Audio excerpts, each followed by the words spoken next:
Razgovarali Dragan i ja o temi, nekako se iskristalizirala da pričamo o odnosu dvije stvari koje su bitne. To su s jedne strane Socijalistička federativna republika Jugoslavija, s druge strane tema modernizacije, tema na koju smo se puno vraćali i naravno ono što je moja uža specijalizacija, to je kinematografija, odnosno film.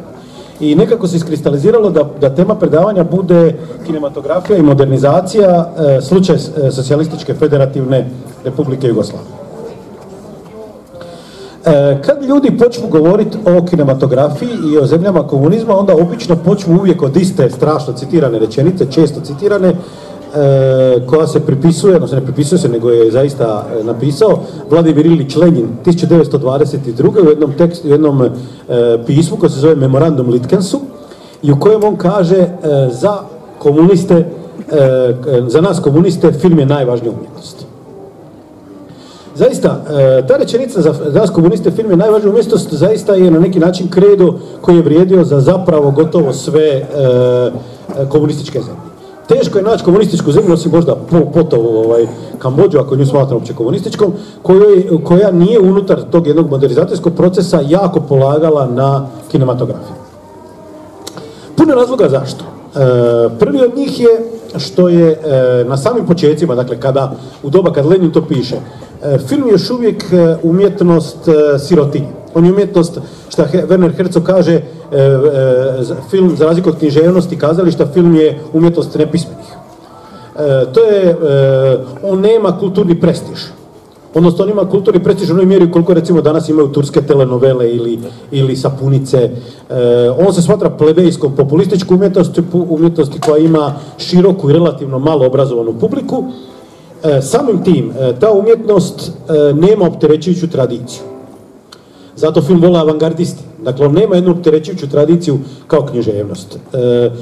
I samim tim, pošto je masovan, plebejski, pučki, i film je izvrsno propagandno oružje. Dakle, preko njega se može diseminirati politička poruka, suptilno ili manje suptilno, upravo onoj populaciji na koju su svi komunistički pokreti računali. Dakle, to su, što se kao kazalo, široke narodne mase.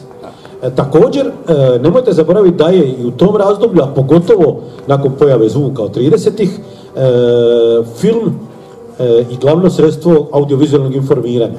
Dakle, još ne postoji televizija, još ne postoji televizijski dnevnik, prema tome audiovizualni žurnal kao filmski žanr i kao grana filmske industrije je glavno sredstvo audiovizualnog informiranja. Da biste, ako vi imate vođu ili diktatora, da biste uopće vidjeli kako taj diktator izgleda, kako on govori, kako se on ponaša, kako se on kreće, vi ste morali otići u kino. Svi ti elementi su činili da zapravo film u svim komunističkim zemljama bude važan. Obrazac takvog postavljanja stvari je bio sam Sovjetski savez, koji vrlo ranoj fazi formira filmsku industriju i postavlja neke njene osnovne zasade. Jedna od njih je decentralizacija, dakle vezano uz federalistički koncept, formiraju se različiti studiji po pojedinim sovjetskim republikama, dakle od Tbilisija preko Kijeva do većih urbanih centara kao što je Odesa. Dakle, decentralizacija, s druge strane jaka politička ideološka kontrola i s treće strane pitanje stila. Kod tog pitanja stila naravno se kroz 20. vodi sukob između pristaša sovjetske avangarde i pristaša socrealizma. To je sukob u koji ja ne bi sad ulazio u detalje, jer mi se čini da ćemo puno vremena izgubiti, ja imam samo nekih 45 minuta sat, ali do trenutka kad nama u Jugoslaviji i u jugoslavenskim zemljama ta tema postane zanimljiva, taj sukob je zapravo razriješen.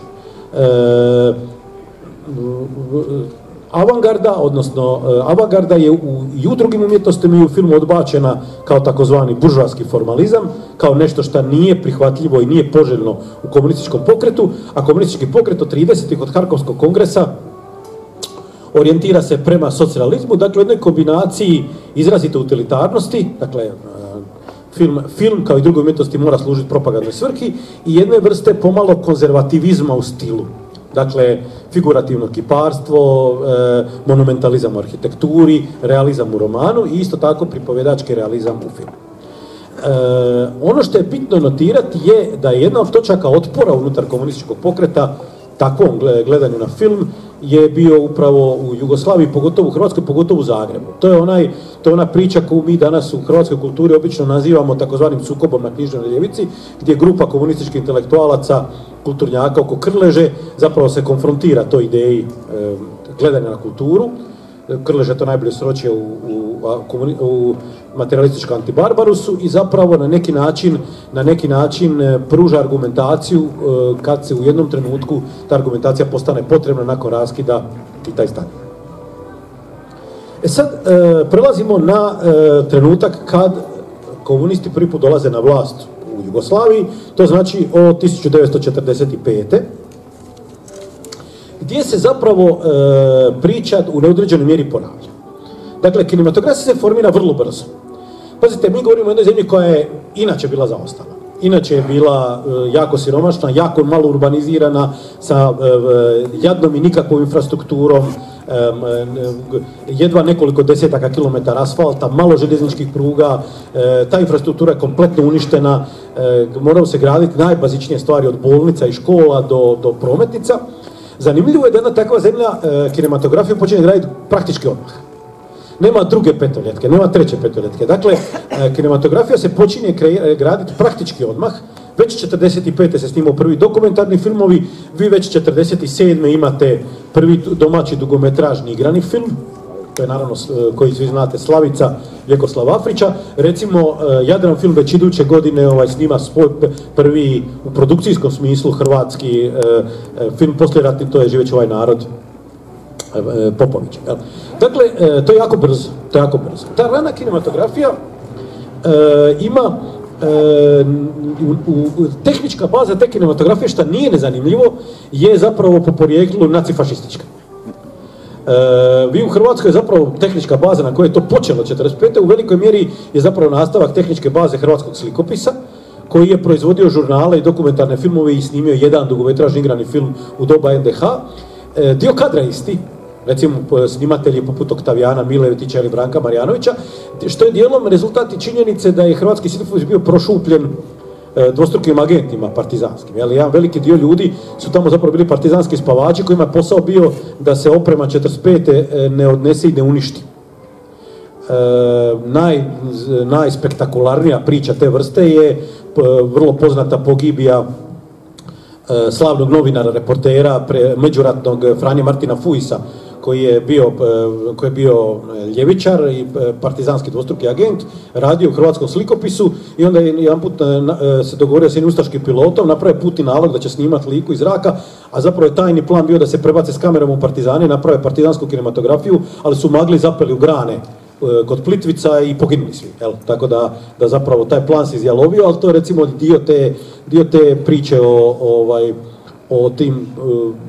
o hrvatskom slikopisu druge, koja je zapravo vrlo zanimljiva.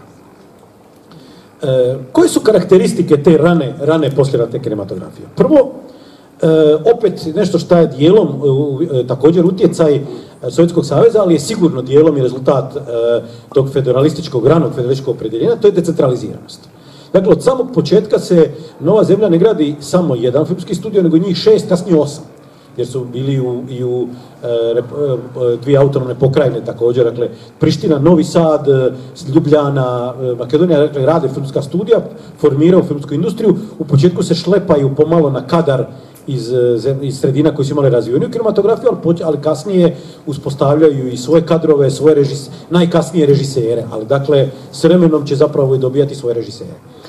Druga karakteristika je relativno obilje. Dakle, ako govorimo o jednoj strašno siromašnoj zemlji u razvoju koja ubrzano treba sve, zapravo je dosta zanimljivo sa kojim recimo produkcijskim komoditetom se rade ti rani filmovi. Njima nije problem ako im nisu zadovoljni sa scenama na snijegu u eksterijeru, da recimo 2-3 mjeseca dalje pošalju još jedan put ekipu u planinu da ponovo snime scenu u snijegu. Dakle, imali ste tih situacija gdje se zapravo imalo dojam da se na svemu štedi osim na filmu. To je dosta zanimljivo. Treća karakteristika je potpuna politička kontrola i monopol.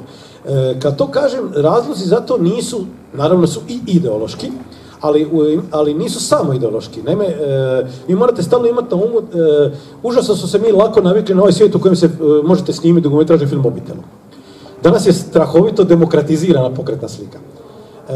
Mi govorimo o vremenima da biste vi snimili nešto užasno banalno, 5 minuta mog predavanja i vas koji tu sjedite, vama treba tehnička infrastruktura. Da biste vi radili nešto što se može smatrati ozbiljnim filmom, treba vam 35 mm kamere, treba vam laboratorij, treba vam studio. Dakle, treba vam jedna industrijska infrastruktura koju može imati ili država ili jako krupni kapital. Čak ne kapital kakav je dostupan bio zemljama veličine Jugoslavije inače. Jer da nije tako, onda bi međuratna Jugoslavija imala filmsku industriju, a zapravo u ozbiljnom smislu nije imala.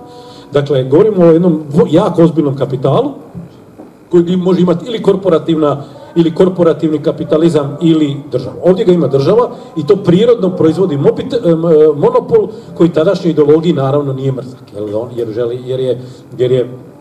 jer njoj je zapravo monopolistička pozicija ideološka odgovara.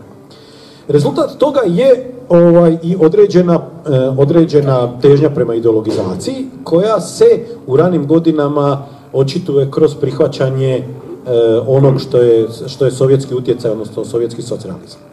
Pri čemu, da bi ta ideološka zadaća funkcionirala, filmovi moraju biti populistički, oni moraju biti popularni. Vi ne možete, ako je nešto tupež i do sada, vi nikog nećete propagandno uvjeriti u vašu stvar. Dakle, jedna od zadaća te rane kinematografije je da bude zanimljiva širokim narodnim masama i to kreira ranu gamu žanrova od komedija, sportskih filmova kao recimo Golikov Plavi 9, ratnih filmova koji su naravno uvijek u određenoj mjeri ima atrakcijski potencijal za široku publiku, trilera, dakle jedne game žanrova koja pripada popularnosti populističkoj kinematografiji koja u početku više, kasnije manje sadrži taj recimo određenu bagažu propagandne utilitarnosti. Ta rana kinematografija u ranoj fazi ima karakteristike dakle, koje mogu povezati sa sovjetskim socijalizmom i koji, kao što socijalizam u tom trenutku, dakle vrlo ranim godinama nakon 1945. se pojavljuje u određenim svojim zamecima i u drugim tradicionalnim umjetnostima. Vi ga u nekoj mjeri imate u poeziji, imate ga u nekoj mjeri u romanu, imate ga dosta u vizualnim umjetnicama, najviše u javnoj skulpturi, imate ga nešto u arhitekturi, ne toliko u Hrvatskoj, ali recimo nešto više ga imate u Beogradu. Dakle, on se pojavljuje u nekim svojim ranim zamecima i nailazi na otpore. Nailazi na otpore zato što je na jednom dijelu intelektualne ljevice, pogotovo one koja je bila vezana u Hrvatsku uz Krležu, u Srbiju uz nadrealiste,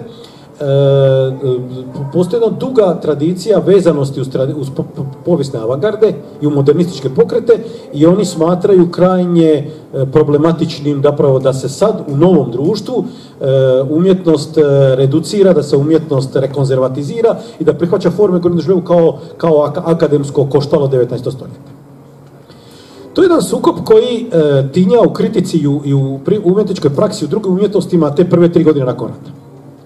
Na jednoj strani su socijalisti, među njima ima jako uglednih kasnije intelektualaca. Jedan od recimo vrlo gorljivih zagovornika socijalizma je bio važni povjesničar umjetnosti i dramatičar i romanopisac Grgo Gamulin.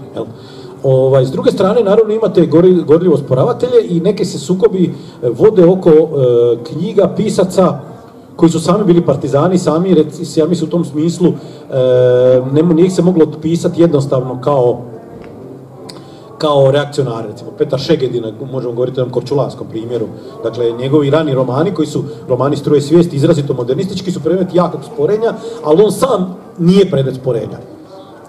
Kad ga hoće malo mu kazniti jer zbog zastranjenja u avangardu, onda ga pošalju za kulturno ataše u Pariz. To je dosta zanimljiva kazna.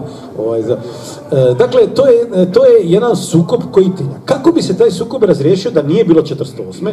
Dakle, da nije bilo sukoba Tita i Stalina, mi to ne znamo. To je neka paralelna povijest koja se nije dogodila, možda bi tijekom vremena naprosto žrvanj socijalizma i pritiska oficijalne kulture na koncu zgasnuo te elemente. Možda ne bi, možda je naprosto činjenica važan faktor bilo u tome da je veliki dio ljudi koji su bili osporavatelji socijalizma pripadao krugu modernističkih umjetnika koji su i sami bili partizani. ili su došli iz partizanskih svijeta. Vatroslav Mimica, ne znam, Vučetić, Živko Jeličić, Kaleb, dakle imate cijeli niz tog modernističkih umjetnika u tradicijskim disciplinama koji su bili vrlo često dalmatinski partizani, koji su bili ranije bili nadahnuti Krležom i avangardizmom i koji se naprosto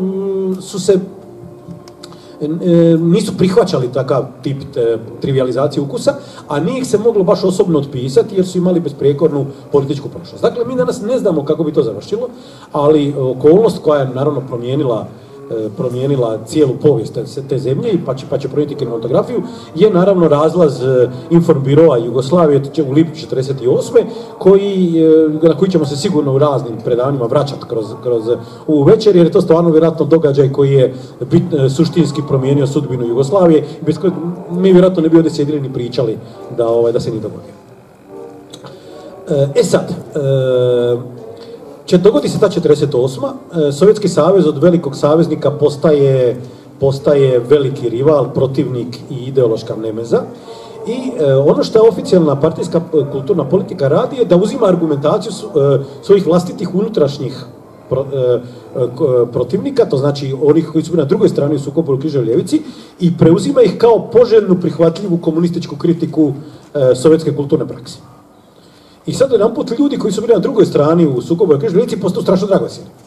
Jer možete donijeti besprijekornog prijeratnog komunista koji će sad reći zašto to što rade Rusi ne valja.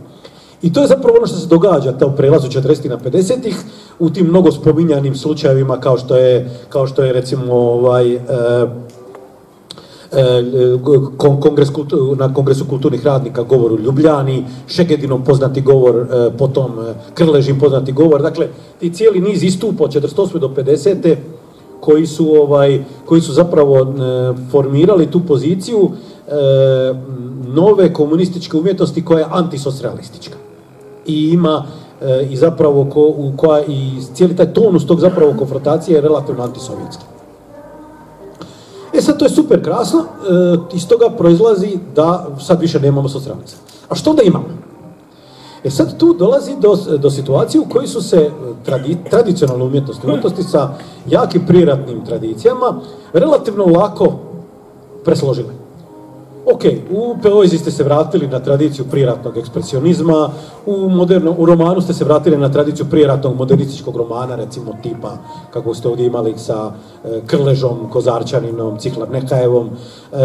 U slikarstvu ste se vratili ili ekspresionizmu ili nekim elementima apstrakcije. Dakle, imali ste neku vrst tradicije na koju se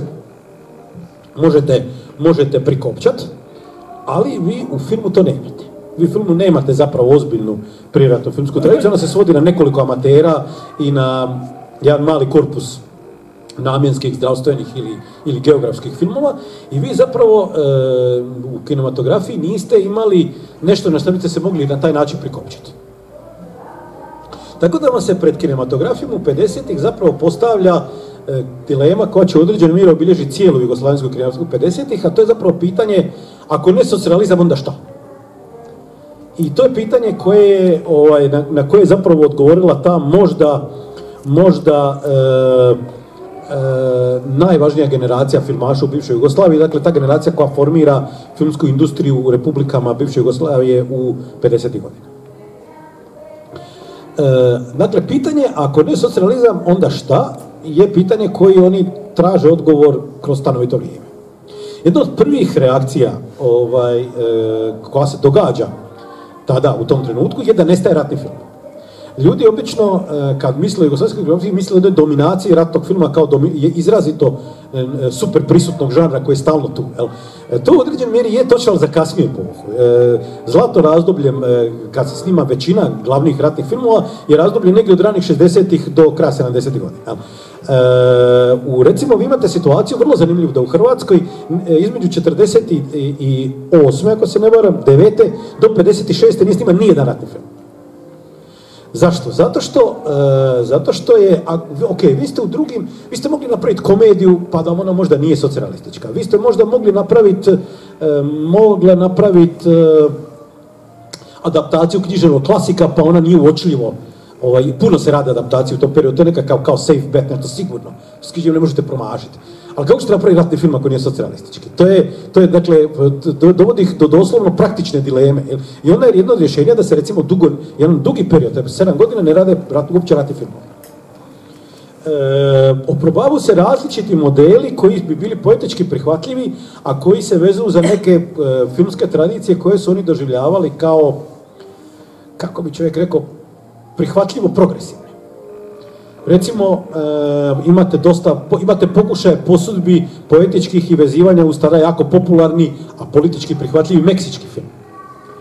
Pa imate recimo Mimičinu Oluji koji jako podsjeća u nekim stvarima na recimo meksičke socijalne melodrame tog razdoblja. Vi preko Jadrana s druge strane imate jedan pokret koji je politički strašno košer, jer je prihvatljiv, jer je ljevičarski, to je talijanski neorealizam. U kojem imate niz autora od kojih su neki širem svi su ljevičari kao De Sica i Rosselli, neki su baš izravno komunisti kao Visconti i De Santis. Rade socijalne teme, rade filmove koji su politički jako podržavani u Jugoslaviji. Jako se u publicistici se i periodici i kritici jako se navija za njih. Ali vi, ako biste krenuli primjenjivati taj model, onda nailazite na problem propagandističkog učinka. Neorealistički filmovi se bave sirotinjom, oni se bave gladnima, oni snimaju nepriređene eksterijerama, prikazuju favele, prikazuju ruševine, prikazuju siromašne dijelove društva. To je malo za kinematografiju koja još uvijek ima zadatak da bude pomalo propagandna. To malo nije baš ono što mi hoćemo. Mi pa hoćemo da kinematografija prikazuje kako smo mi napredovali. Tako da vam to onda ulazi u razne kompromise. Recimo, jedan od njih je da se neorealizam preuzima, ali da se te priče stavljaju u povijesni kontekst. Dobar primjer toga u Hrvatskoj, recimo Kameni horizonti Šime Šimatovića ili upravo De Santisov dolazak, izlet u jugoslavensku kinematografiju, Cesta duga godinu dana, gdje imate filmove koji su neorealistički, ali nisu ovdje i sad. Šta naravno nije pravi neorealizam, jer otac neorealizma, Cesare Zavattini, veliki scenarist Sikin, je rekao da neorealiste najprije mora zanimati čovjek ovdje i sada i da zato kinematografija neorealizma se mora baviti prezentom, dakle sadašnjim društvom. Zapravo će tek negdje potkraj 50-ih stvarno sa filmovima kao što recimo Tri Ane Branka Bauera, meni najdraži primjer i meni najdraži jugoslavenski film 50-ih, ili ranim Bulajićevim filmovima sažvakat stvarno, da prihvati taj socrealizam u nekoj mjeri u potpunosti.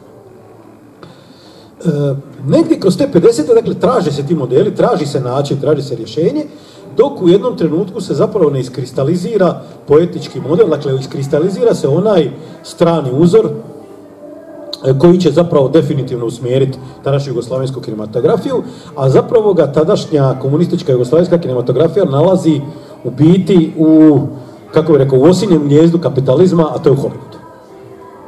I tu dolazimo do tog jednog paradoksa da negdje od sredine 50-ih zapravo jugoslavenska kinematografija počinje prihvaćati anglosaksonski studijski sustav kao svoj poetički model, obrazac i nešto što se zapravo praktično kopira. To može sad zvučiti jako čudno, kako sad komunistička kinematografija kopira nešto što je osinje gnijezdo kapitalizma, korporativno, jel? Plus kopira jedan produkcijski korpus koji je po svom političkom sadržaju vrlo konzervativan, dakle vrlo antikomunistički, to može zvučati paradoksalno. Koji put se onda to i pomalo trivializirano objašnjava privatnim ukusima, pa kažu gdje, stvarno, Tito je volio američke filmove strašno, svi znamo da je najviše volio westerne, svi znamo da je Johnu Fordu koji je bio gorljivi antikomunist dao medalju Jugoslavije sa zlatnim vijencem, i ovaj je došao 71. primio u Beograd, dakle imate te prilike apsurde te vrste, međutim priču svest samo na to što da je Tito volio westerne pa su onda radili kao neke jugoslavenske verzije westerna, zapravo je krajnje pojednostavljenje. Ja bih možda zapravo predložio da tu priču, dakle, o tome zašto jedna komunistička kinematografija, zašto ona kopira Hollywood, ja bi je možda stavio jedan potpuno drugi kontekst u kojem, ako ona naizgled ideološki nema smisla u ovom drugom kontekstu o kojem ćemo sad govoriti, ona ima potpuno smisla. Dakle, ono što moramo razumjeti da te 50. godine u Jugoslaviji, ako ih se po nečemu možemo karakterizirati, to je da su to godine ubrzane modernizacije, ubrzane industrializacije, a kao ključni sastavnica te ubrzane modernizacije i industrializacije jest prisvajanje tehnologije. Dakle, osvajanje tehnologije je imperativ društva. U tom smislu Jugoslavija možda najviše podsjeća na Kinu pred nekih 20, 30 ili 15 godina. Kako naučiti proizvesti PC, kako naučiti proizvesti radio, kako napraviti televiziju, kako napraviti kamion, kako napraviti frižider. Dakle, to postaju zadaci koje jedna generacija mora svladati. Vi ste ovdje dovoljno sjedi stari da pamtite ta vremena i znate kako je izgledalo prosječno kućanstvo Jugoslavije 60. Vi ste imali frižider koji je najvjerojatnije napravljen u Cetinju, vi ste imali auto koji je najvjerojatnije napravljen u Kragujevcu ili Novom Mestu, imali ste, ili ako je bio dizel Golf onda u Ogošći, imali ste televizor koji je najvjerojatnije napravljen u Banja Luci ili Nišu, imali ste špaher koji je najvjerojatnije napravljen u Zagrebu, imali ste, dakle, na posao bi vas vodio autobus koji je napravljen u Priboju na Limu, dakle, vi ste imali jedan dijelom zbog geopolitičkih prilika, jedan potrebu za zatvaranjem tehnološkog kruga i proizvodnjom više manje svega. Ona je iziskivala jedno prisvajanje tehnologije koja se ili kupovala ili se krala. Krala neki put i doslovno. Jugovinil, koji danas svi mrze jer je bio veliki zagađivač, gdje je radio moj otac, je nastao tako da su jugoslavenski špijuni u Švicarskoj prihvatili jednog istočnjemačkog prebjega koji je donio zarolane u štapu, ono kao u Lekareovom romanu, nacrte Hitlerove tvornice polivinil klorida kao Bakenfeld. I onda su oni to donijeli, oni su do zadnje vide napravili kopiju u Kaštru Gomilici. Meni je otac koji je inženjer, jedan put otišao u tu Bakenfeldovu tvornicu, gore je to bilo nadrealno iskustvo, jer da je došao na drugi kraj Evrope i da je vidio potpuno isto cijevi, da je isto žica. Dakle, to su bili situacije gdje se tehnologija morala prisvojiti, posuditi ili ukrsti. To je važilo za tehnologiju. I onda šta radite? Ako želite napraviti frižider, hoćete ići kod onoga ko radi loš frižider i onoga koji radi dobar frižider. I ćete ga raditi dobar frižider. I onda ovi u Cetinju idu u Injis, u Vareze, u Lombardiju i kažu mi bismo možda sastavljali vaše frižidere pa da mi usput vidimo ko to radi. Onda Zastav odlazi u Fiat, Tomos odlazi u Citroen. Dakle, imate, pa napravite Cimos. Dakle, vi odlazite kod onih koji znaju to napraviti i onda usput učite, a usput i prisvajate njihovo znanje. I to je jedan obrazac koji mi u pravoj industriji strašno lako prepoznamo. Dakle, mi vrlo lako znamo koji je motocikl Tomosov nastao na bazi Puha ili Ducatija, kako je Golf iz Vogošće nastao na bazi Volkswagena. Dakle, mi kod otvoreno tehnoloških proizvoda, mi potpuno vrlo jasno pratimo te puteve utjecaja od zapadnog korporativnog kapitalizma prema socijalističkoj industriji. Ono što treba zapravo shvatiti da stvar na neki način u određenoj mjeri funkcionira slično u filmskoj industriji. Ako želite napraviti dobar igrani film koji će ljudi gledati, koji će biti popularan, koji će biti zanimljiv, onda od koga ćete ići to naučiti kako se to radi? Gdje ćete to vidjeti? Od onih koji to valjda rade najbolje, a to su Amerikanci. I jedina je sreća da ne morate ići u Vareze da bi vam tamo oni otvorili frižider i raskopali ga, zato što vam filmovi dolaze ovdje. Pa ih onda možete gledati u kinu i škicniti, proučavati kako su to oni napravili gledajući. Prva stvar koja se dogodi nakon 1948. je da se kino otvore za američke filme. Dotle su dolazili rijetko, obično vi koji su imali neku socijalnu komponentu, recimo Plodovi knjige. Nakon 1948. na prvi stvari koje se događaju je da se kina potpuno otvore prema američkom repertoaru. Američki filmovi dolaze i oni postaju zapravo predmet žučljive profesionalne debate.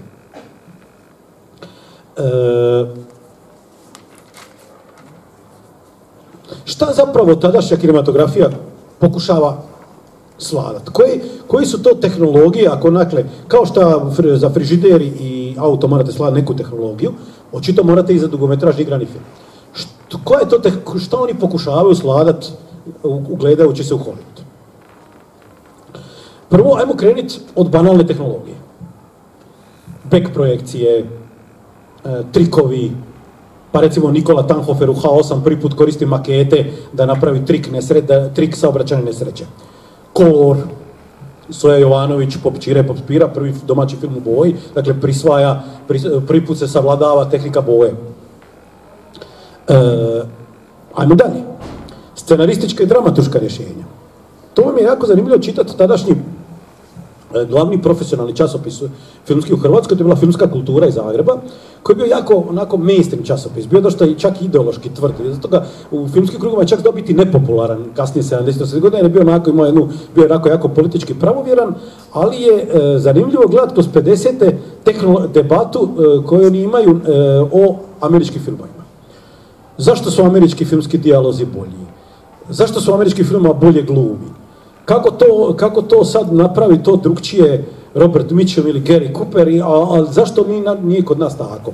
Kako ćemo se mi riješiti literarnosti? Recimo, jedan od nemeza, jedan od neprijatelja je literarnost u filmu. Dakle, da su scenariji previše literarni, da su dijalozi previše beletrizirani.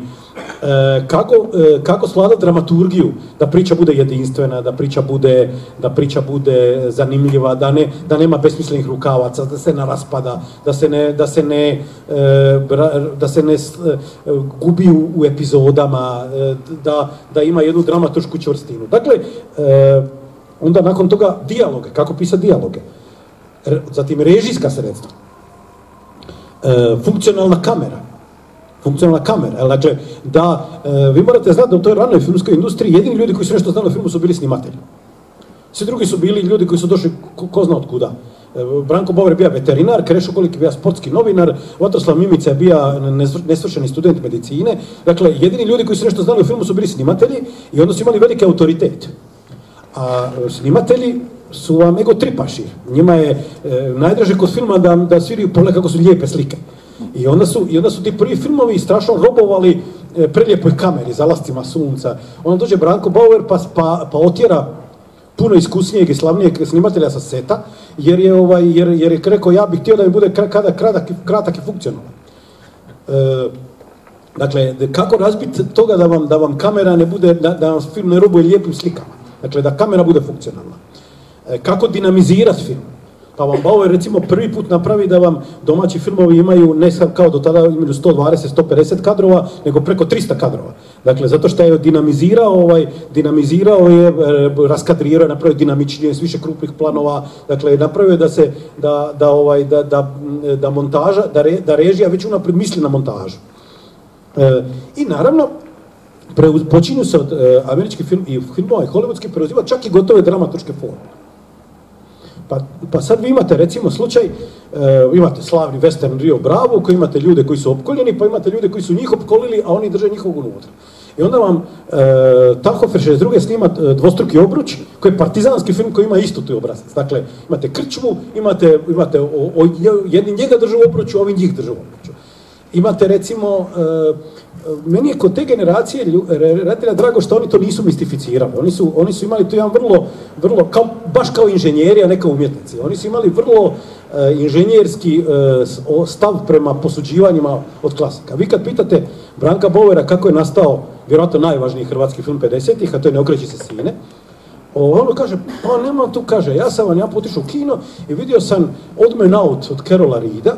To je jedan thriller u kojemu James Mason je terorist Ire koji bježi pred britanskom policijom kroz neke potlušice u Belfastu nakon terorističkog napada, oni ga traže. I rekao, pa vidi, kako ovo dobro, a mi imamo ovaj legalce u Zagrebu, šta mi ne bi mi probali ovako nešto napraviti. I napravi film koji je po mom mišljenju bolji nego Odd Man Out.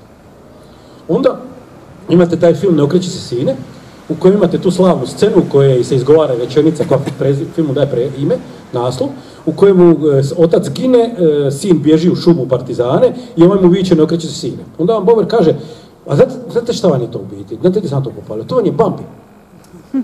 To vam je Bambi. Imate onu scenu u Bambiju kad mama izgori i ona njemu kaže neka bježi, neki ostavi. Pa to sam ja s Bambija uzeo. To vam je Dakle, oni su imali jedan strašno demistifikatorski odnos prema posudbama. To nisu doživljavali. Dakle, doista se ponašali, mozak im je bio i mozak inženjera, ne mozak umjetnika. Umjetnika ako rečete nekoga kopira, on bi vas ubio, noženu oči će vas. A oni nisu imali taj rezon, oni su razmišljali o tome da naprosto on je inženjer, on je meštar i on vidi da je neko nešto dobro napravio, pa ja ću to odmah uzeti. Dakle, zašto ja ne bi to uzeo, ako je to dobro? Dakle, uzimali su se gotove dramaturške formule. Imate recimo, najpopularniji film te ere, to je Kapetan Leši Žike Mitrovića, koji je doslovno zapravo partizanski western. Imate ljude sa pištoljima u pasu, imate konjske scene, imate puškaranje u gudurama, Albanci više manje služe ko Meksikanci, pa imate onaj sukob kod Kurteševe Strugare koji je ono ok koral, i imate Plavušu i Crnku koji se bore za glavnog junaka, imate Salum. Dakle, imate cijeli western, imate.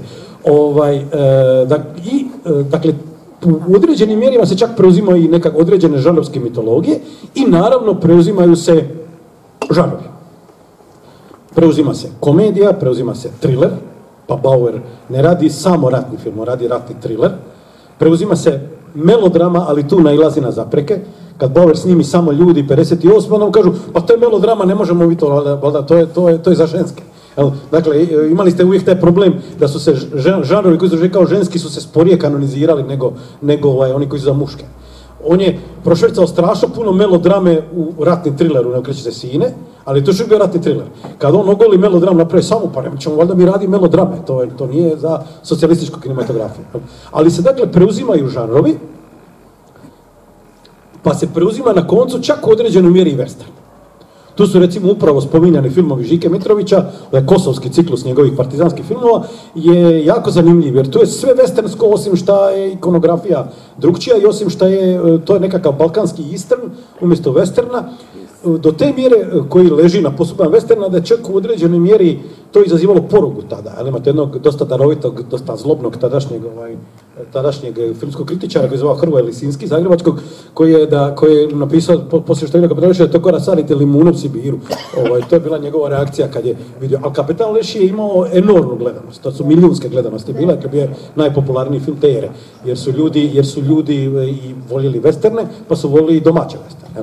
Dakle, ono što je počelo od toga da ste vi kopirali back projekciju ili trik, što je nastavilo s time da ste kopirali glumu, dijaloge, završilo je time da ste zapravo uzimali cijele žanrovske blokove i zapravo ih udomaćivali, pretvarali u svoje domaće. I to je nešto što je zapravo napravila ta prva začinjavska generacija jugoslavenskih filmskih režisera, ne samo režisere, morate tu uzeti snimatelji, montažere, ali u ovom trenutku nas najviše zanimaju režiseri, kojima mi strašno puno dugujemo i prema kojima i ta Jugoslavija kasnije u određenoj mjeri možda bila u nekoj mjeri nezahvalna, na to ćemo se vratiti. Ima ih puno, meni se ja ih mogu sad samo nabrati, neke od njih vjerojatno znate, neke ne. U Sloveniji recimo jedan od njih je František Čap, koji je bio Čeh koji je došao raditi u Sloveniju nakon rata i radio prve strašno popularne filmove 50. godina, kao što je recimo prvi film Pobjednik Pule, Vesna. Imate dalje Francija Štiglica, isto režiser prvog slovenskog poratnog filma na svojoj zemlji, kojem je najslavniji film zapravo snimio u Zagrebu, to je Deveti krug sa prva pitna uloga mladog Borisa Dvornika i prvi film domaćeg autora koji je ušao u 5 nominiran za Oskara 60. Imate u Srbiji Vladimira Pogačića, imate Žiku Mitrovića koji će do kraja ostati neke vrste standarda za ratni spektakl. Nešto kasnije će se u toj istoj niši upasti u Sarajevu Hajrudin Krvavac, ali on pripada drugoj generaciji, mlađi. I imate tu četvoricu koji su meni relevantni u Hrvatskoj, dakle prvi od njih je naravno Krešo Golik, koji radi prvu poratnu komediju i prvi veliki hit hrvatske kinematografije, to je Plavi 9. Drugi je Nikola Tanhofer, pravi filmmaker, čovjek je bio snimatelj, koji je neprestano ga je zanimala tehnologija, stalno se igrao sa tehnologijom, čak kažu ljudi koji su ga poznavali da je on od prvih 5 ljudi koji su kupili kompjuter u Zagrebu 80-ih, pa se nešto igrao s tim ranim spektrumima i ne znam što. Dakle, imate zatim jednog čovjeka čiji je opus nažalost mali, ali je bio jako važan kao teoretičar, kao montaž, to je Branko Belan, koji je također spada u tu ljudi koji su probili taj led 50. godina, kreirali tu industriju, iz koje se jako rano povukao strašno razočaran način na koji mu je studio Jadran Film iskasapio film Pod sumnjom, koji inače sniman u Korčuli i korčulanska je priča, i to je jedan ispričan, recimo, vrlo zanimljiva filmska priča o tom filmu koji mi možda traži jednu revalorizaciju. Njega su te teme otočke zanimali, sam bio višan. I na koncu, meni najdraži, ja mislim da je najvažniji režiser te epohe, to je Branko Bauer, kod kojeg je zanimljivo da je radio praktički u svim republikama. Trijane snima u Makedoniji, snima u Srbiji, snima u Vojvodini, kasnije televizijsku seriju, snima u Bosni i radi sve žanrove. Dakle, radi komediju Martin Oblacima, radi thriller, radi omladinski film, prekobrojno omladinski radnim akcijama, dakle omladinsku melodramu i na koncu čak napravi prvi pravi politički film jugoslavenske kinematografije, to je Licem u lice 62. Dakle, to je ta jedna generacija koja je, na koju možemo na neki način reći da je formirala naš prvi pravi Hollywood. Dakle, koja je formirala taj studijski sustav koji u jugoslavenski kinematografija se formira kasno, dakle, i koja zapravo prevodi naš film od doslovno mucanja. Vi kad gledate te rane filmove iz prelaza 40. na 50. to je da se čovjek uhvati za glavu koliko je to naivno. Dakle, doslovno zapravo jednu filmsku kulturu prevodi od potpunog mucanja, od apsolutnog diletantizma do vrlo ozbiljnih, zrelih pripovjedačkih klasika koji se recimo pojavljuju u periodu negdje od 56. pa recimo do 61. Dakle, u tom periodu već sad imate jedan ozbiljan korpus pripovjedački zanimljivih, dobro napravljenih filmova koji je kreirao taj studijski sustav jugoslavenski, odnosno u različitim republikama, i ti filmovi su zapravo najčešće djela upravo ovih ljudi koje sam spominjao. Oni su stvarno u pravom smislu riječi zapravo začinjavci jugoslavenske filmske kulture.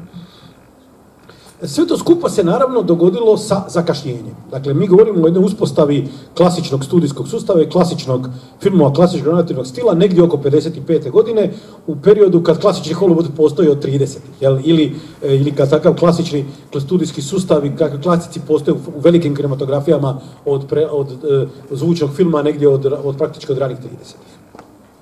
Isto tako, mi govorimo o jednoj toj, recimo, uspostavi takvog jednog filmske industrije u periodu kad su druge kulture već ozbiljno zahvaćene stilskim valom modernizma. Mi već u 50-ima ima, to je ozbiljan,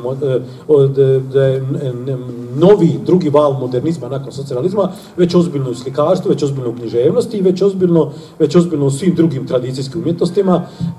Modernizam već zahvaća javnu skulpturu pomalo, tijekom ona uvijek on je uvijek nekako najsporiji, najkonzervativniji od plastičnih žanrova.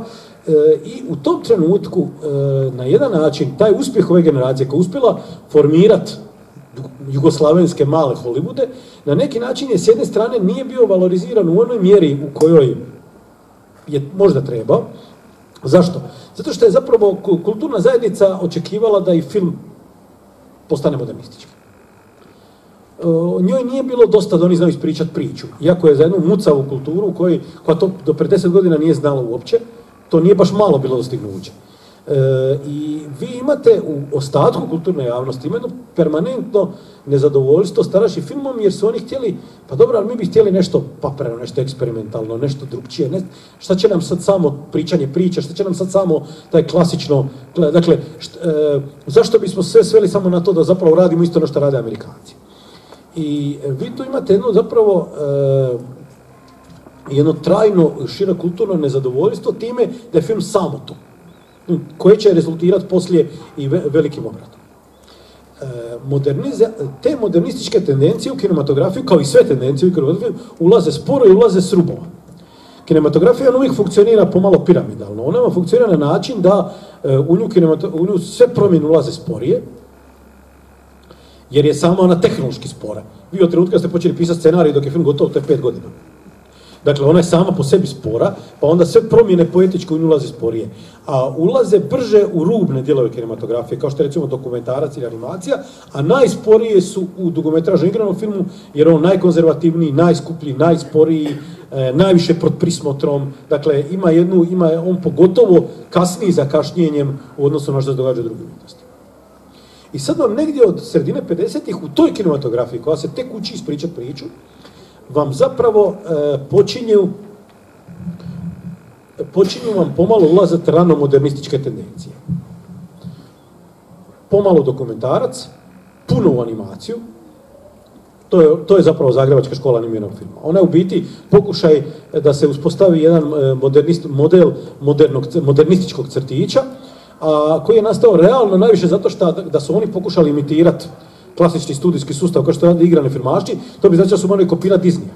A to je njima toliko infrastrukturno, financijski, tehnološki i kadrovski bilo toliko nedosežno, to je bilo toliko izvan onog što su oni mogli, da su rekli nećemo to ni pokušavati, pa su onda napravili nešto drugo.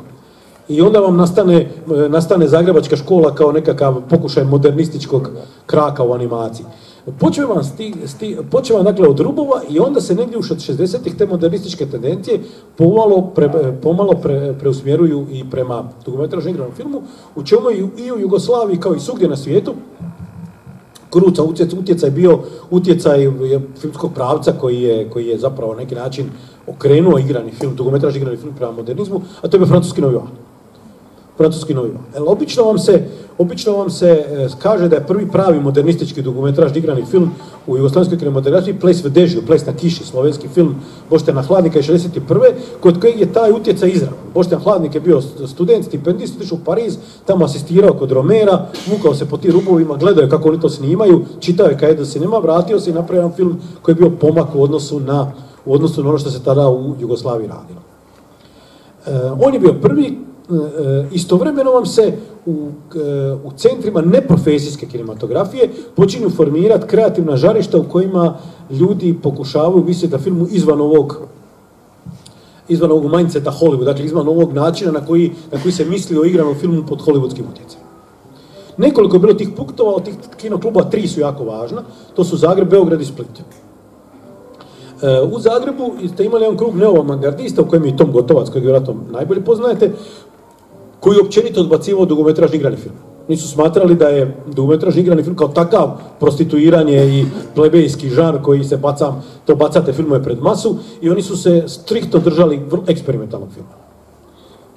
Unutar splitske škole, koji su Ivan Martinac, rani Lordan Zafranović i tako, je donekle bilo je, jednom nogom su bili u tom mišljenju, jednom nogom nisu, ali kako su bili izvan produkcijskih centara, onda im dugometražni film, igrani film zapravo nije bio ni dosežan u velikoj mjeri.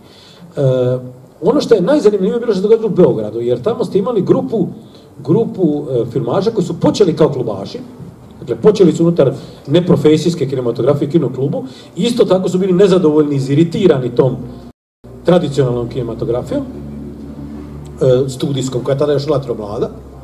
Ali, za razliku od zagrebačkih autora, oni jesu htjeli ući u igrani film. Zanimalo ih je to i oni kroz 60. godine to i uspijevaju. Korak po korak. Prvo rade kratke filmove, pa te kratke filmove spajaju u omnibuse, pa te onda omnibuse, onda pronađu produkcijski studio koji će te omnibuse polijepiti i plasirati ih u kina kao dugometražni film.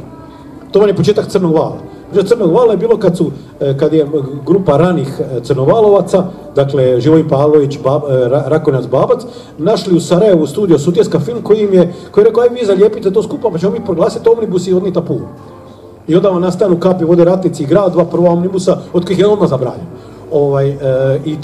I tu vam zapravo počinje Crni val, oni pomalo prelaze u kinematografiju i počinje vam taj sukob koji je karakterističan za prvu polovicu 60-ih u jugoslavenskoj kinematografiji između starog filma, takozvanog starog filma i ono što su oni zvali novi film. Oni tada još ne zovu modernizam, ne zovu Crni val, oni to zovu takozvani novi film. Novi film koji je zapravo nekakav rani modernizam u kojemu imate buduće velike klasike. Aleksandra Petrovića i negdje vam je zapravo krunska godina 65. kad vam se dogode 2 stvari. Prvo, Aleksandar Petrović snimi 3, s njim biva nominiran za Oscara, dobija puno istaknutih međunarodnih nagrada i pobjedi u Puli.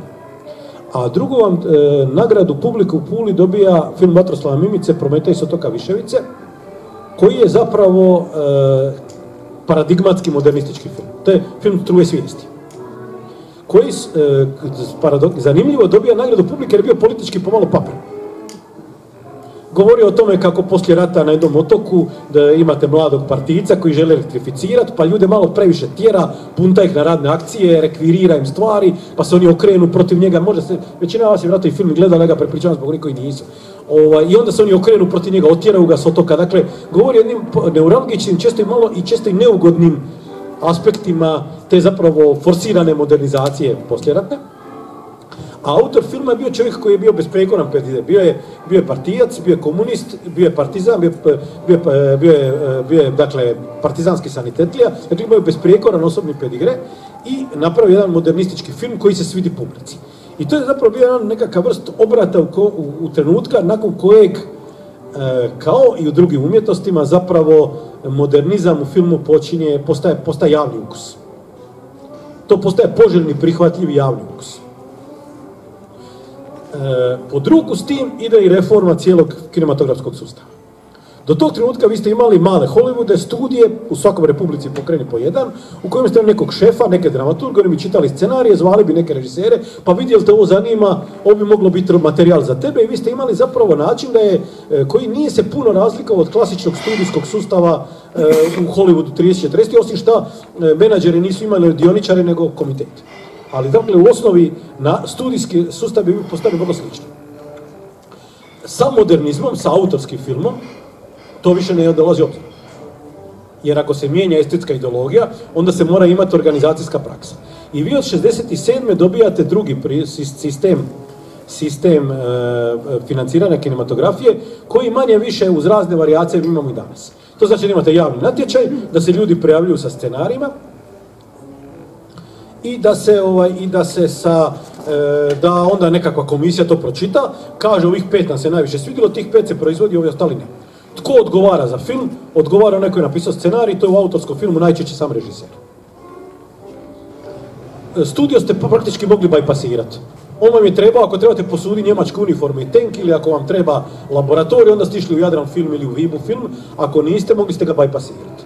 Ljudi su to često i radili, tako da su nalazili tako da bi formirali takozvane filmske radne zajednice. To često nalazite na špicama, na Classic TV, ono FRZ, filmska radna zajednica. Oni bi zapravo, našli bi se režiser, scenarist, snimatelj i montažer i ostali bi zadrugu.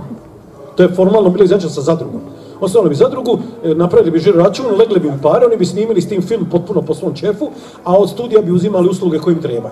Dakle, uspijevali ste bajpasirati zapravo usluge studija preko tih filmskih radnih zajednica. To znači da ste vi zapravo od trenutka kad ste predali scenarij, on je odobren, do trenutka kad ste došli pokazati film, bili zapravo lišeni ikakve kontrole. To nije bilo tako u studijskom sustavu. U studijskom sustavu ste na različitim razinama zapravo ste ipak imali, kao i u hollywoodskom studijskom sustavu, studio ima zadnji štit, on ima pravo on odlučio o zadnjoj verziji filma.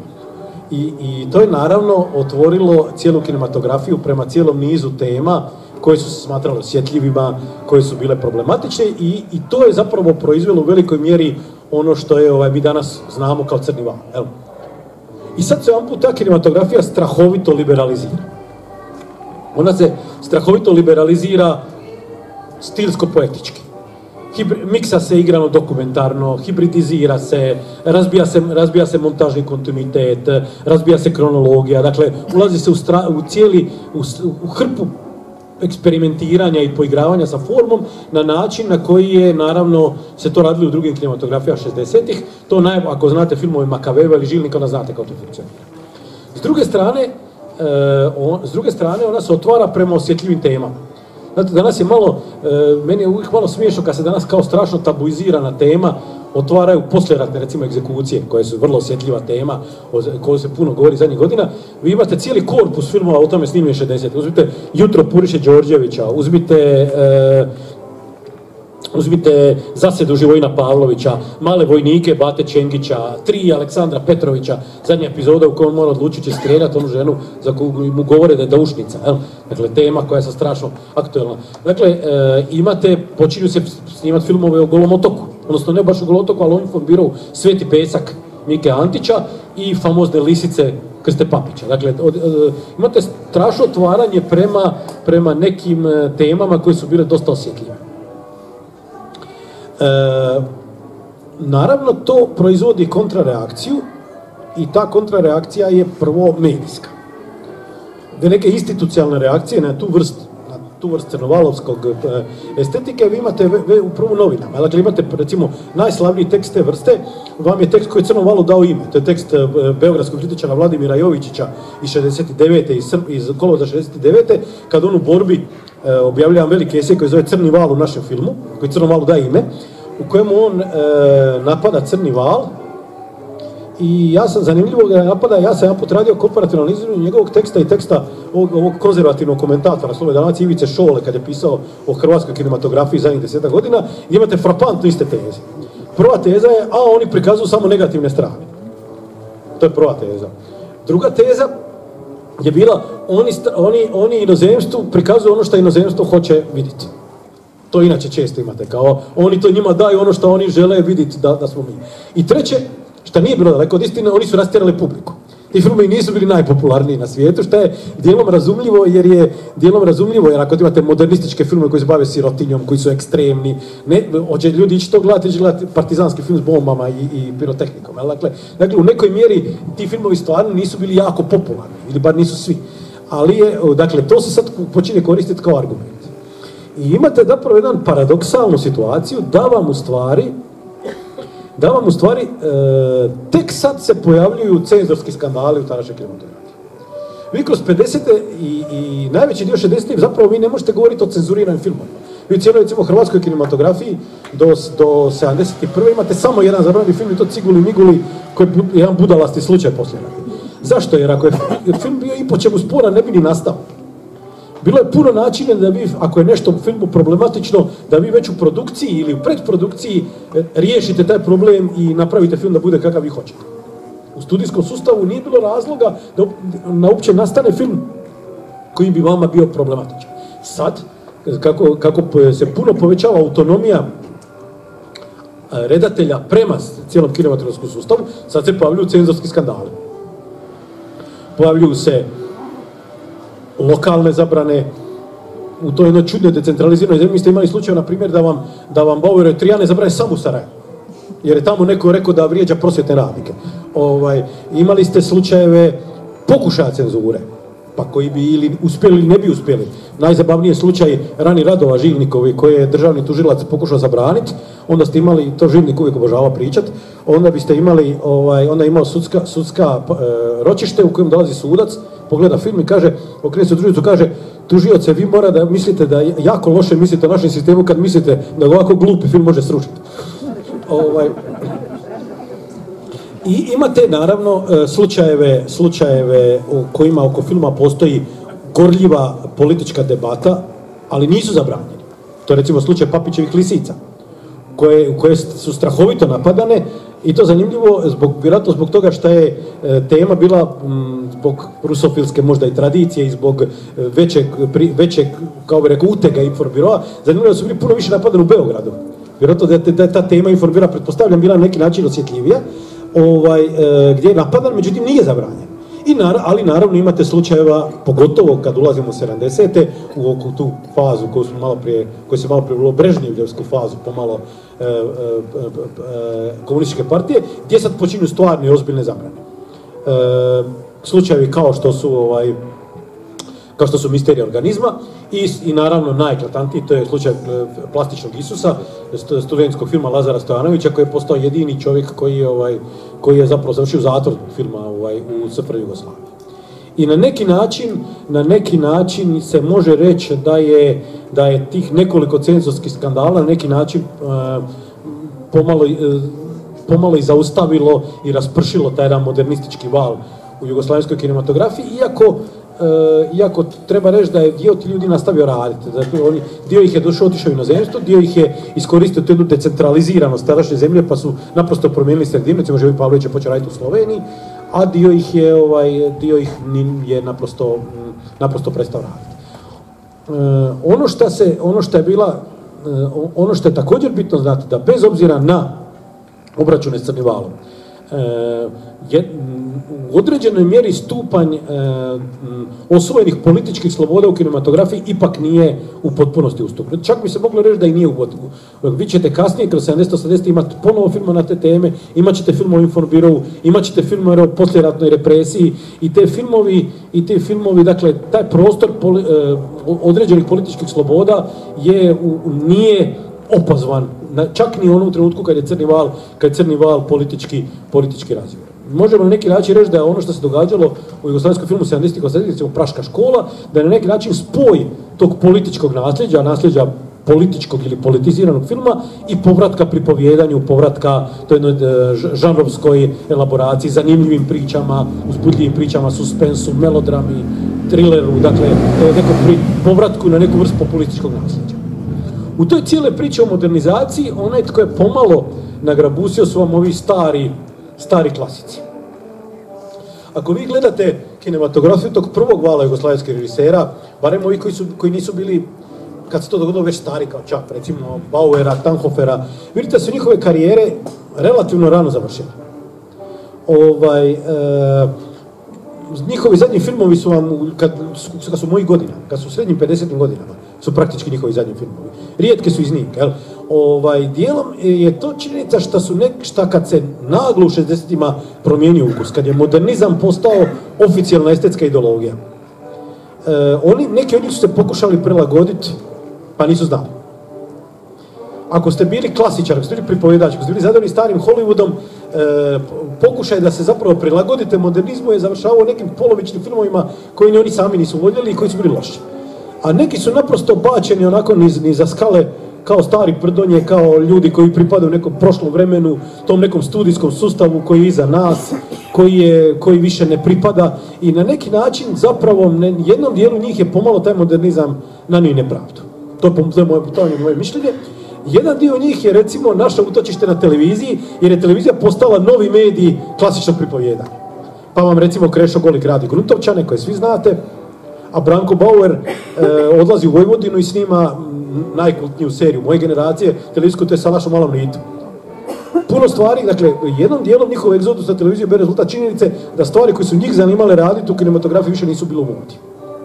Tako da vam je i modernizam imao svoje kusture u omaru, modernizam imao svoje na neki način nepravedne, slijepe pjege i pomalo se loše ponio prema staroj generaciji. Evo, to je to. Zapravo ja sam da je to.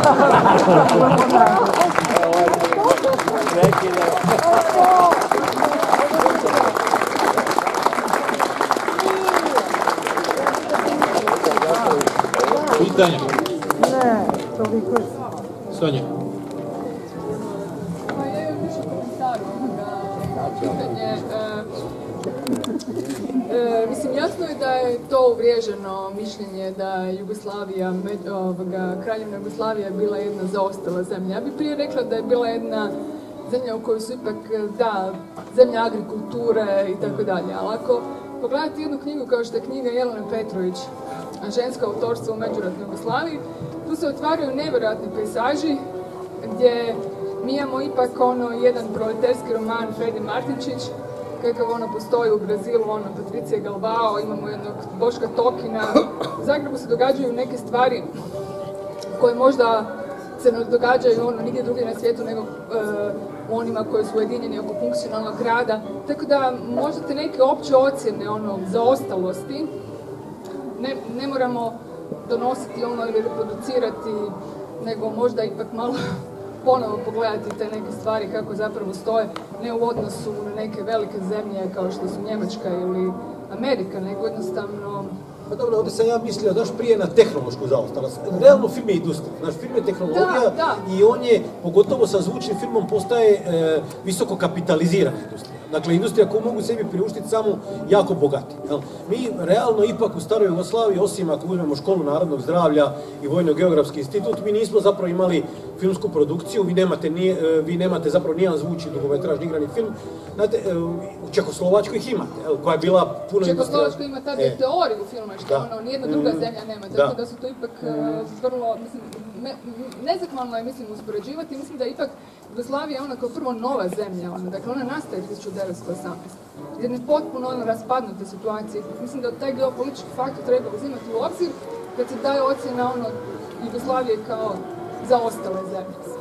To je jedna stvar, a druga stvar samo komentar na mislim da nakon istraživanja koje je provela Petra Belc, zaista ne možemo govoriti o Splitu i o kinoklubu Split i svesti na Martinca i na Zafranovića. Dakle, te ženske autorice koje je Petra Belc izvukla, to je dakle jedna nova povijest. Mislite na Dunju Ivaniševi? Da, na sve žene koje su sklonile. Te koje treba zaista pažljivo revalorizirati, jer to je upravo to o čemu govorimo. To je povijest Jugoslavije koja nam je ostala neispričana, isto kao što u poslijeratnom kanonu literarnom, dakle ispala jedna Milka Žicina i tako neka imena poput Fedi Martić, dakle da ponovim i Milka Žicine, dakle koje su nevjerojatne autorice iz današnje perspektive, a način na koji su ispale iz tog književnog kanona, način na koji je Slavko Kolar dakle denuncirao Milku Žicinu i sve je to još dio dakle potpuno neispisane povijesti koja mislim se tek treba osvijetiti. Eto, samo to.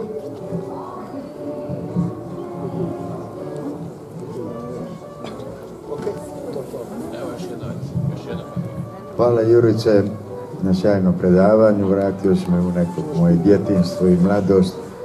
Pa bih htio možda dvije stvari, jednu, ajmo reći, pojasniti, barem za nas koji smo ovdje i koji smo na ovom otoku zapravo proživjeli neku djetinjstvo, dječanstvo i mladost, o toj infrastrukturi koja se vrlo rano ovdje na ovom otoku pojavila vezano za prezentaciju filma. U Lumbardi, odakle potiče moja obitelj, dakle već 52. 3. godine je napravljen zadružni dom, a već 54. godine su prikazani filmovi sa žurnalima i to svakog petka, odnosno subote i nedjelje, i to je rađeno vrlo aktivno, uz pomoć naravno i naših iseljenika i usput i lokalne zajednice.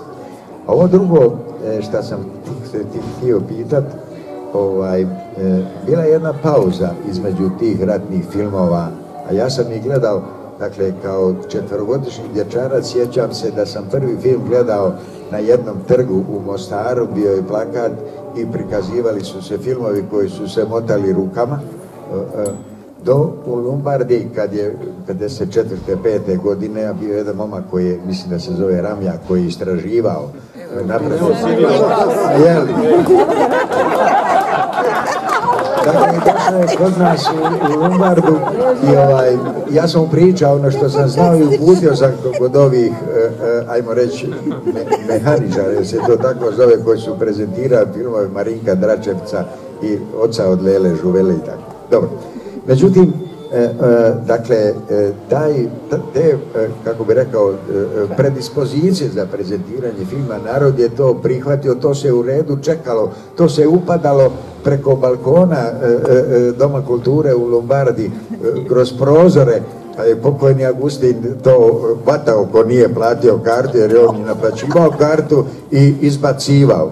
I onda bi izbacio one koji su se ubacili preko i to je bila sramota velika. Međutim, ono što sam htio postaviti pitanje, dakle ona pauza između recimo ajmo reći 48. i 52. godina, kad su se snimali uglavnom, ajmo reći, ratni filmovi, i kad je recimo Dušica Šegarec u 9. krugu i Boris Dvornik kad su imali ovdje, do Crnih bisera koji su snimali ovdje kod nas na Badi, jeli? Dakle, to je bio onaj prvi dio, makar da Crni biseri su bili više, ajmo reći, socijalno, kazneno popravni film, jer smo svjedočili snimanju toga filma. Ali sam htio pitat, dakle, taj nastavak ratnih filmova 60 do 70, je li to bio nedostatak autorstva ili nekakva zasićenost ili nekakav potencijalni strah od otvaranja novih tema, ili zapravo se čekao dok se pojavi Veljko Bulajić, Stipe Delić i Tonči Vrdoljak, recimo, i na koncu Operaciju 26 slika, gdje je, dakle, na onakav način prikazao Lordan Zafranović dakle, svoje viđenje na Drugi svjetski rat. Dakle, ratni filmovi se stalno pomalo snimaju, osim u tom periodu, recimo u Hrvatskoj koji sam spomenuo. Međutim, ono što se obično vezuje kao, kad nekome rećete jugoslavenski partizanski film, misli na taj jedan period od negdje, recimo od Kozare 62. do zapravo velikog transporta 84. ali recimo do kraja 70. možda. Tih velikih spektakala. Evo, dakle, kod kojih imate kombinaciju nekoliko faktora. Dakle, jedan faktor je sigurno određena ideološka rekonkvista, kinematografiju koja je bila sa Crnim valom jako otišla u jednu vrstu transgresije, da je malo vratite u pravovjerje. Drugi faktor je bila činjenica da su ti filmovi bili strašno gledani. Dakle, oni su u određenom smislu bili tržišno-komercijalni pothvati. Pogotovo što je studio koji ih je radio mogao naći novce iz drugih izvora, fondovi za baštin, revoluciju i tako dalje, a i jako ste prodavali karte za njih i ljudi su ih voljeli, tako da su oni bili u određenoj mjeri nešto s čim ste podijelili višak, što je vi danas rekli, što se govorilo onda. A treći faktor, nemojte zaboraviti da oni nastaju nekako isto u doba kad nastaje ova monumentalna produkcija velikih partizanskih spomenika. Dakle, isto razdoblje, polovica 60-ih, polovica 70-ih, mogli bismo možda razgovarati je li riječ o jednom pokušaju da se samo monumentalizira sistem u trenutku kad prvi put osjeća znakove nesigurnosti, odnosno kad osjeća, što je malo prije Dragan govorio, da možda pomalo gubi legitimitet, odnosno gubi unutrašnju snagu. Sad, to je stvar za razgovor, vjerojatno su sva tri faktora postojala. I tu se znaju i razdvojiti, mi možemo tu prepoznati neke filmove koji su nastali iz evidentno monumentalnih razloga, iz nekih koji su ono što bi rekli anglosaksonci guilty pleasure. Krvavčevi filmovi imaju nula klasično, njima je ideologija uvijek implicitna, oni su jako pravovjerni, ali ne drve po ideologiji. Zato se danas vrlo lako gledaju. Dakle, tu se sad od slučaja do slučaja može razgovarati, ali činjenica da ratni film, ono što mi najviše poznamo kao grupa srednjih filmova, je zapravo nastao u toj srednjoj fazi zapravo jugoslavenskog socijalizma, od ranih 60-ih do kasnih 70-ih. Mislio sam već zvati tribinu, ali evo Ramljak se javio, on je posljednji i idemo dalje. Vezu jedan unutrašnji nemir koji dolazi iz nekih podzemnih dimenzija, da spomenemo, ako pričamo o modernizmu i jugoslavenskom filmu i o važnosti kinoklubova, budući smo tu ispod njegovog prozora, da spomenemo ipak Mihovila Pancinija kao jednu ključnu osobu. Jedan od ideja je bila da malo odem u to da pričamo o Gefu, koji je bio mjesto kritike. Danas ja mislim pomalo nepravedno brutalne kritike ovih klasičnih studijskih režisera 50-ih, jer je Gef bio žarište gdje su oni to najviše kritizirali. Ali da, on je samo da ga spomenemo, da ne bi bilo da ga definitivno njegovo djelo u velikom mjeru.